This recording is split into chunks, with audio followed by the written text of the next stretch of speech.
Oh, hey guys. Here, well, what I even come here for? I don't even remember what I came over there for.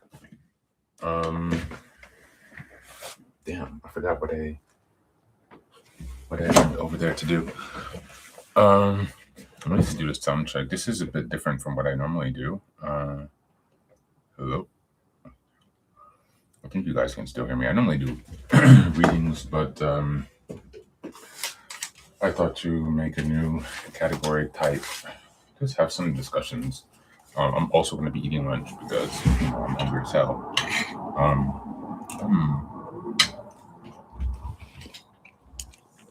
Exercise, cleansing the body is so important in this process as we come through this journey of reparenting, stepping into this new paradigm. If you guys are familiar to this today, the 13th. So yesterday was the 12th. So we had the lunar eclipse. On the 8th, we had the Lion's Gate portal opening, and so there's a lot of shifts going on in the world, in the community.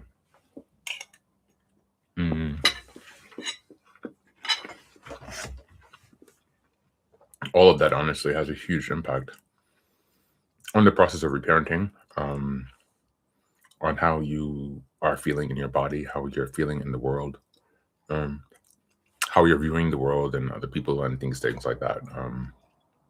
It really does make a difference. And I know for most people who are in the process of reparenting, specifically if you grew up in HSP or if you come from a dysfunctional family who could not meet you on your level, you have like a lot of backed energy in your body that was not able to move or be processed. And so particularly at this moment right now, you may be noticing a lot of things moving, releasing things, and trying to go to a new evolution, I hate this word. People keep saying, oh, stepping into a new timeline, all of this cheesy, but that's actually, what it is. Because most people go along with this terminology. It's shifting into a new timeline, whatever that is, gets on my nerves, a new reality, right? Allowing yourself to let go of that old baggage. It's so important. This is so tasty. Actually, I'm going to show y'all. I actually don't like to go out to eat anymore. To be honest, the food in the Netherlands is really not that good at all. That's the least favorite thing I like about this country. Everything else I love. This amazing country, but the food here, oh my god! Unless you make it yourself, they have some nice foreign restaurants, but like Dutch cuisine is really not it. But anyway, I have some Asian food here, healthy, very fresh. It's important right now during this period that we come back to our bodies, that we're taking care of our bodies, purifying, taking lots of time for self-care, for rest, for growth. Wait a minute, I have a text message I just need to hear here.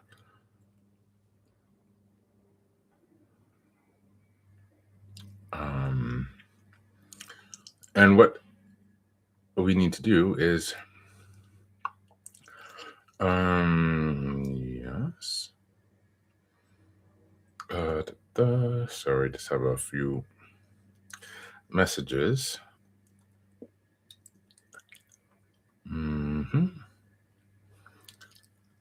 And anyway, I just came back from the gym, but as I was saying, and what encouraged me to share this, because it's kind of a random video from what I normally do, is just to remember,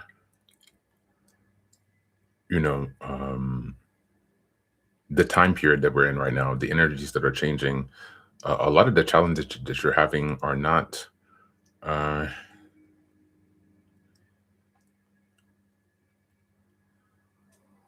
sorry.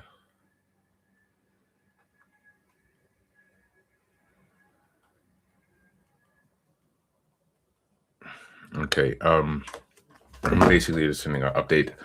Going to meet my friend at the park in a bit. What I wanted to remind you guys is that, it's so important to cleanse the body as we read in Reality Trend Surfing. The exercises, I'm also going to be doing those pretty soon. The thing that really amazes me is, again, as I said in this last sharing video that I had, most people, most of the therapists who I've seen, they don't know how to help someone with this kind of issue. Mm,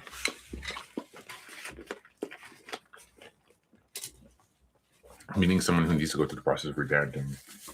Um, it's really insane that so many people, or so many therapists, healthcare workers, for example, don't even have the integrity to admit when they cannot help someone. It's something that I find really disappointing. But the more that I learn and understand about human nature, the more it makes sense. The more I understand that so many people who work in the mental health field are like actually some of the most mentally ill people in the world because it's like some kind of savior complex or fear that drives them into that industry to try to help others, to try to deflect from their own issues. But there are some really, really sick people in the mental health field. Sociopaths, psychopaths, narcissists, many narcissists in this healthcare field, um, specifically in mental health. And it's just insane that most people don't realize that. Um, and I feel so sorry for people who get thrown around in the system that is, you know, basically just trying to scapegoat you because it's all part of a narcissistic abuse dynamic, you know. And I've never met a single therapist who actually will tell the truth about human nature, about the world that we're experiencing, about the place and the function of oppression and violence in this society. And so, you know, it's just basically a place where they go and they project all of the problems of society onto you because you're not in alignment with, you know, how everyone is living in society, which is basically aggression and violence. And this is why people get personality disorders, trauma, um, what the fuck ever else you want to call it, a mental health issue. They don't even have a personality disorder. You don't have a mental health diagnosis. You are not fucking mentally ill. You are existing in a system that has subjugated you to abuse, gaslighting, and exploitation. And as opposed to facing the society that causes these problems, they relocate it onto you and say, "Oh, you're the problem." So it's kind of like if you're growing up with a single father, your father beats you all the time. So growing up, so then you end up being like really quiet or withdrawn or something, and then actually you're the one who gets the label that you are too quiet, you are insecure. Actually, you're not even insecure at all. You were just like beat by someone. You had the life force energy beat out of you by your father, but then they call you insecure or not confident or withdrawn or shy or whatever. It's actually disgusting. And that's a very strong word, but it is actually, and disgust is important, as we saw in the Irene Lyon video, to regurgitate and to get rid of the false programming. Disgust is something that a primary emotion that you feel when something is going to contaminate or destroy or kill you. So when you see a piece of food that's bad, you know it's going to hurt you, you feel disgust. When you see people or situations that you are going to hurt you, you feel, excuse me, disgust. So it's a protective emotion. And so when we're looking at and accurately understanding our situation, we need to have disgust for this mental health field.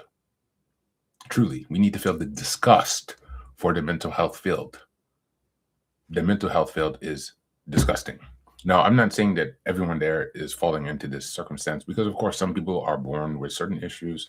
But in general, the mental health field is disgusting. I saw my mother work there in her entire life, being abused in this role in her entire life in this industry, in this hospital, with coworkers who don't care about patients at all, with psychiatrists, doctors, who basically just want to dominate, control, and use and take advantage of and exploit, experiment on patients.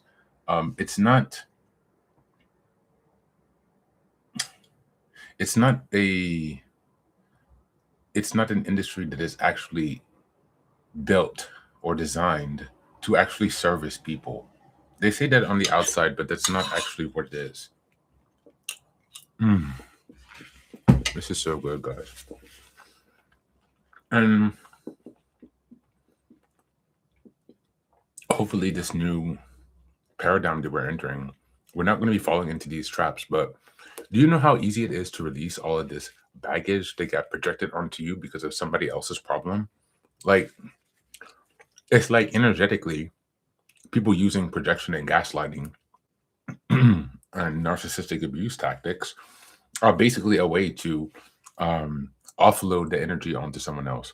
As we saw from the Patrick Dehan video yesterday about rage, some people internalize their rage, then they're left holding all the energy. That's why these people look like they're like 80 years old or something, because they're holding all the stress in their body. They get diseases, they die. But then the people who externalize the rage and throw it back out, they have health normally. They're not getting diseases as much because they're not holding all that negative energy in. Now, there's everything in life is about balance, right? So it's not like you always want to be an externalizer or always want to be an internalizer. Like, there's balance in life that is important, but a lot of times when you grow up in these dysfunctional families, you are programmed, not always, but this can be the case, you are programmed to be a receptacle for everyone else's bullshit. It's called scapegoating, right? Once you wake up to the disgust of this situation, you can make such a giant leap forward. And I went to talk to this therapist, for example, just to give an example. And this is the first time that I've seen this lady in part of the same organization that I went to the first time when I started therapy in 2017, which I only stayed there for like 2 years or something. And then I took a break and did everything myself and started this project eventually, because they don't know what the fuck they're doing at all. And it's a waste of time. And now that I've gone back, I see again, it's a waste of time. So anyway, basically, I've been working on this seriously since 2018. And this therapist or coach, whatever, I don't know what the fuck this lady is, manager, she keeps, this is just the beginning. This is just I'm like, bitch, I've been working on this shit since 2017. I know more research articles that I can quote off the top of my dome than you. I know more psychologists. I can quote all of the major contributions that I've made. I can go through more of this than you can, bitch. You had never dragged yourself and raised yourself up from what I've experienced, and you haven't even read about CPTSD, and yet this bitch is so determined to tell me that, you're just at the beginning. This is going to take forever. You need to do this and that. And meanwhile, they do fuck all nothing. And so it's just disgusting, because these people are, again, this is where you find the disgust to respect yourself. You access that disgust so you can respect yourself. Because if someone is telling you repeatedly, you're just at the beginning of your journey, it's going to take forever, and meanwhile, they don't know what the fuck they're talking about, because they've never done any research or training or education on CPTSD. They don't have CPTSD and have not healed themselves through that on their own, right? They have no experience. So why the fuck would you listen to somebody and respect someone who doesn't answer any of your questions, who has no training, who has no life experience, who has never helped someone come out of what you have? Why do these people think they deserve respect? Because they work in the mental health field. I will wipe my ASS with your government certification, because that is how valuable your experience is. I hope you're listening to this. To be honest, that's what I really feel. I will take your government mental health certification and wipe my ass with it, because you don't even have the respect for yourself, your patients, or the integrity to admit that someone is having a serious crisis. You cannot help them because you don't have the experience or the training, and then to send them to someone who actually can help them. You would rather try to boost your ego by feeling like you can do something, or feeling like you're better than you are, and you don't even have the integrity to admit that you can't, or the respect for your patients to admit that they need some other help that you can't give them. That's disgusting. So as opposed to continuing to work with someone who does not know what the fuck that they're doing, who is actively making your situation worse by filling you up with false information and false perspectives because they've never done any fucking work on this subject, it's not worth it. It's not worth it. And especially if you're paying for that, and if you're not in a public service, public health system like this one is, I don't have to pay for it out of pocket. But all these taxpayers are wasting money for the past year for these people to do fuck all nothing. I'm going to write a letter to the government also. That's why I love the Netherlands, because the place is so efficient. But this is the most inefficient shit I ever seen in my life. I mean, multiple meetings per month, normally every other week or so with the coach. Or I don't even know if he's not even a coach. He's like some medical assistant. Maybe every other time there's a psychologist. every month or sometimes 2 times a month, there's a nurse practitioner or a psychiatrist. Sometimes the manager is coming. So we talking like, sometimes 2 to 4 people at a meeting. And the government paying all these people to sit there and do fuck all nothing. And none of the people actually have enough integrity to admit that they are not specialists and to refer you to someone else or to refer me. This is my situation, right? They have no integrity. They don't even respect me enough or themselves enough or their profession enough to admit that they don't have the skills to help you and just would rather keep fucking around for a year. So I've been there since like last September. I was having a crisis. And I told from the very first day to psychiatrist, I need a CPTSD specialist and I need to meet with them twice a week with somebody who knows what the fuck they're doing, who has experience, who is certified, who has past experience of helping people make progress. And so they do nothing for a year, going all these meetings, wasting all this money. A year later, y'all, they sending me to a fucking PTSD specialist and not a CPTSD specialist. And then when I want to cuss somebody out, they want to say, "Oh, why are you so angry?" Now, I'm learning how to communicate better. But it's like you have like I don't know, say you have breast cancer and you waiting a year for somebody to say something, and then they're going to send you to a lung specialist, and you have breast cancer and they knew it for a year, and then they're going to send you to somewhere else and then act like when you get angry that you had a problem. Gaslighting and narcissistic abuse is disgusting. Why does that matter? Because disgust, as I said before, is how we push back and maintain our self-respect. Because in this world, power is how people are operating. They're trying to dominate, control each other, use that for their ego inflation to feel better about themselves. Because they can control people even within the mental health field. Because most people who work in mental health are sick as fuck. Most people who work in mental health are crazy as fuck. They are more crazy than the parents, than the patients. They just try to cover it up by working in the field. The way that they treat the patients is disgusting, especially when those patients don't have family or partners or children who come to check on them. When someone is mentally handicapped, you can dominate and treat them like shit, like however you want, basically, because they are handicapped mentally. So these people think that they can treat them like shit and get away with it and have no consequences and feel better about themselves, even though the fact that they shouldn't even have a job because they don't know what the fuck that they're doing at all. I'm going to try to stop cussing a little bit because I know I'm getting a little bit heated, but it's a really intense and passionate subject. It really makes me passionate because these people don't know what the fuck they're doing and they waste so much people's money and time. In my group therapies, I've told you, I've seen people who've been in therapy for 20 years in the US, 15, 20 years, paying every week, sometimes multiple times a week, 100 to 200 per session for 15, 20 years. And they never even tell them that the problem is that they need reparenting. Can you imagine 20 years with a therapist taking your money every day so they can buy their Mercedes E-Class, and they never even told you what the problem was? You just money going, money, paying money under someone. You get your money. Most therapists don't even have a desire to really help you. That's why in my project, I don't want to be a therapist. I don't even want to be a coach. I don't want to touch none of that shit because I'm not trying to save nobody but myself.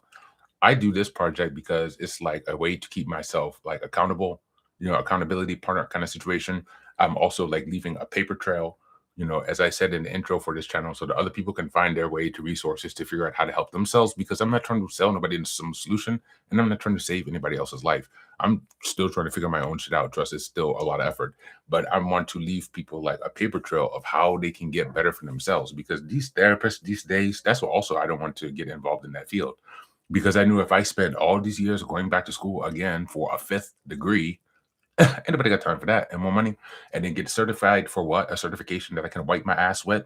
As I told you, I have no respect for these government certifications on mental health because, as I said earlier in this video, and so I don't want to do that. That's not my passion.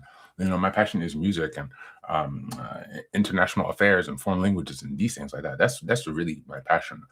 But this is something that's important for me because I have to do this in order so I can get to that point where I can be returned to my true self and enjoy those things fully. And so like that's the difference between me when making this project. I have no idea, no desire, no intention rather to become a therapist or a coach or something. I will never do that. I just really want to get myself back on the right track. And I'm so pissed off because I've seen so many people, like I said, 15, 20 years in therapy, you paying 100 to, I mean, how much the fuck is that? Because I feel like now I need to do the math. Okay, so imagine it's 54 weeks, right? 54 weeks in a year times how many years did she say? 20, we go to 20 years. Okay, that's 180 sessions. Let's do an average because I said between 100 and 200. So let's do 150. Y'all, that is $162,000. Do you understand what the fuck I'm saying? This lady really spent between 15 to 20 years in therapy, paying between 100 to 200 per session every single week. That is $162,000. Literally, this I'm not making this story up. I heard so many people repeat this story. Going to therapy the whole time, everybody project on you. Oh, you have a personality disorder. Oh, you have depression. Oh, you have anxiety. No, you were just not parented. You were never allowed to be your own person. You were not supported emotionally. Like, and it's crazy. Imagine you can spend, this is like, you can pay, well, you used to be able to pay for your kids' education with this, but this is like at least a down deposit on a house or some, inflation these days, but that's a lot of money. $162,000 to waste. And basically, then at the end of the day, you still ain't even getting any better because they don't even know what the answer is, the solution. For me, it's crazy.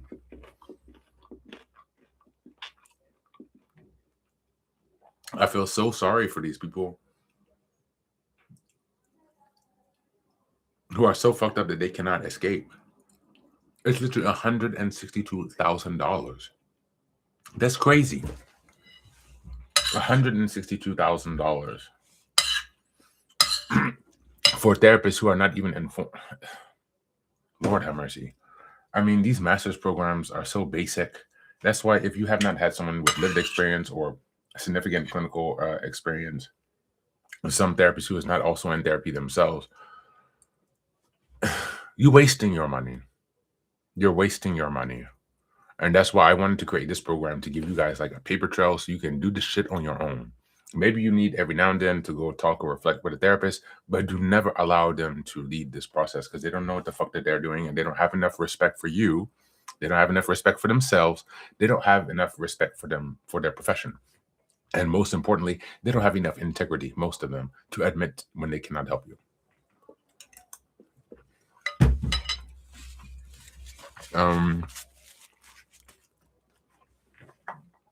It's really insane. $162,000. And that's assuming one time per week at 150.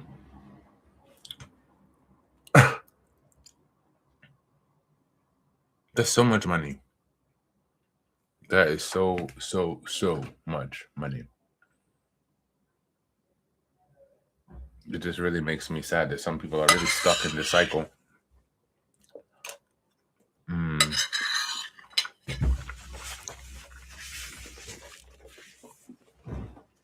Taken advantage of by the system. But then when you go there, they don't even want to be honest about why you're in this position anyway. Because we're living in a society that values like this abuse, domination, exploitation, manipulation, all of these things. So, if the therapist doesn't want to talk about the context in which you develop these mental health disorders, they just want to gaslight and project it onto you. What is really the value of this? Especially if you're paying almost $200,000. That's not even including the books you purchase to go purchasing books or workbooks, purchase tickets to workshops or yoga retreats, or again, this is just normal therapy. So then also you have to go to yoga to get your somatics or somatic therapy, change your diet, vitamins, other kind of medications we didn't even mention because they want to throw you on some medications because you have depression because you're not happy, not because the society is designed to keep you, and so it's like it's a whole scapegoating narcissistic abuse situation. And I really hope that this is going to change as the world is shifting, because where we're at right now collectively is it's sad. It's sad. It's pathetic. It's lame. And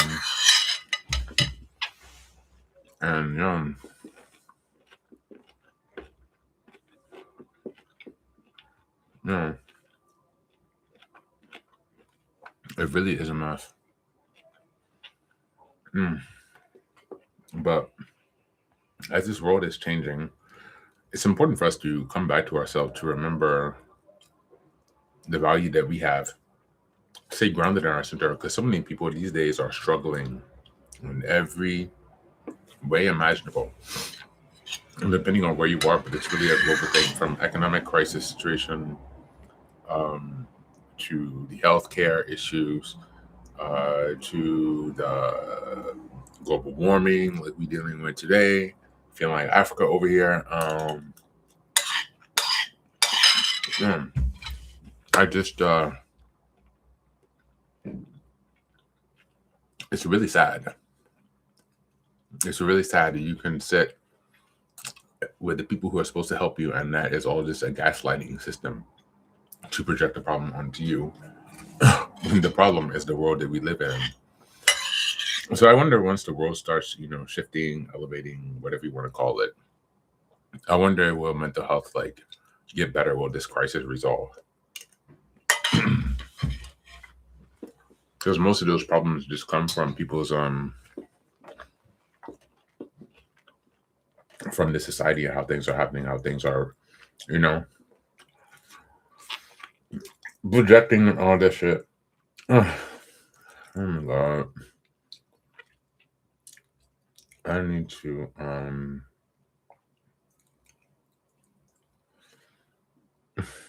need to do that later. Lord have mercy. Yeah. I can't believe that was so expensive. It's like, Jesus Christ. My mind is kind of blown, to be honest with you. $162,000, yo. That's just the therapy. That's not even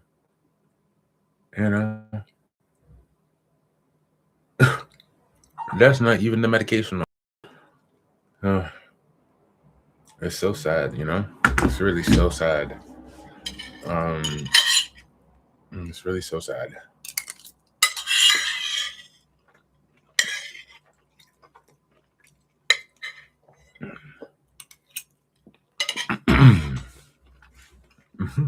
Like, yeah. Anyway, the world is changing fast. The world is changing fast. I used to be a little bit worried about it, but now I feel so much more at ease with how things are changing.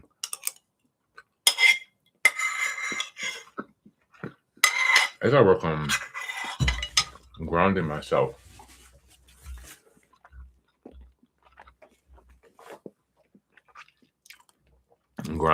and working on making progress. I don't know how I just got over there. Ever notice how YouTube is taking away your decreasing your accounts? Like, I will have more views, and then you'll go back to log in and check, and then it's going decreasing. It's something that many people do, and now it's correcting again. So I don't even know. Yeah, it's really weird and it's really sad. But when you have a lot of these toxic friends, that's another thing I wanted to discuss is these toxic people who are insecure. So many people, because of living in survival mode, who didn't have their needs met, who don't know how to get their needs met, who don't have the resources, connections, love, support, or whatever it is. Again, they want to go on that projection to externalize that, to try to feel better about themselves. Anybody got time for that?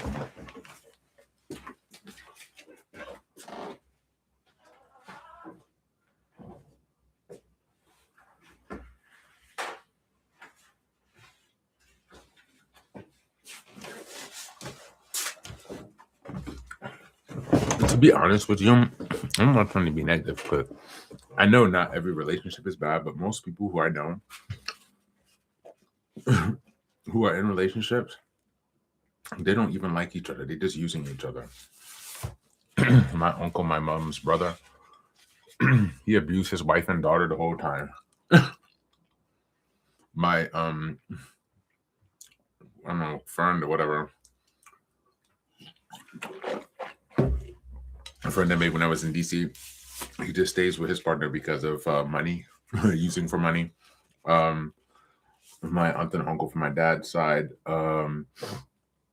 basically she just stay with him because she don't even have an education. They don't even sleep together. They hardly talk to each other or hug. So it's like, why be raised with such an emphasis, on love? And I think like this is what can happen is that your entire perspective on relationships gets skewed, right? So you start to believe that love is real, or that people really care about each other, that people really support each other, that love lasts, or and people are just honestly using each other. People just using each other, and people don't want to um just say that directly. I don't understand why, because it breaks their illusion. Because the first rule of Fight Club is don't talk about Fight Club. So everybody just supposed to live and act like that's not what everybody is doing, but that's what everybody is doing. And I guess telling themselves or lying to themselves makes them feel better about what it is. But I've never seen any one marriage like genuine. I can't name a single genuine marriage or relationship. Even most of the friendships I see, I think more common for friendships, people just use each other for resources, exploiting. And so, when you grew up without parental connection and love, then you go out into the world looking for like real love, but it's just people using each other. It's not negative, it's just real. And no therapist is going to have the guts to tell you that, and then, what is the money being wasted on? What are they being paid for? What value are they adding when they're just projecting the abuse back onto you? It's really just a cycle. You understand? It's really just a cycle. And I think it's part of this paradigm of this world that we're living in, which is why I'm discussing that on this video, because the world is changing fast. And I really hope that this kind of bullshit way of relating, feeling like you need to have power or control or domination over somebody, I hope that's really changing, because it's just enough. I think collectively people are done with it. This epidemic of abusive relationships, of a lack of connection, people turning away and separating from their families, betraying each other. It's just not all worth it,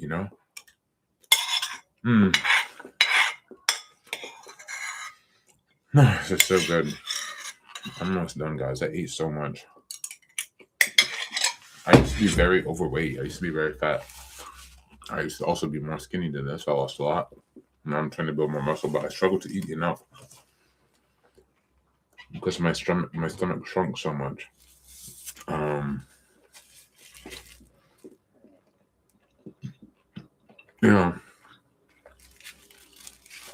So now I think what we're doing is shifting into this new paradigm. And as the I Ching reading from yesterday and today says, try to focus on joy. Try to focus on the positive things that lift you up, to give you energy, what you're drawn to, what you like.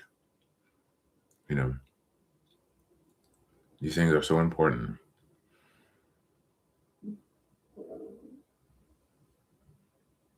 To honor yourself. To honor yourself. Your beliefs, your understanding. Especially if you grew up without that validation and mirroring, that you needed to get more grounded in yourself. You have to come back and do that yourself, which sucks. It's painful. It takes time, but it doesn't take forever. And it's not impossible. You really do create your own reality by what you tell yourself is possible. Whatever you say is how things will be for you. It's the mirror principle from reality trend surfing. Speaking of which, I think it's about time. Now my lunch is done. So I'm going to hop over and do a reading from Reality Trend Surfing, and then I'll speak to you guys soon. Take care.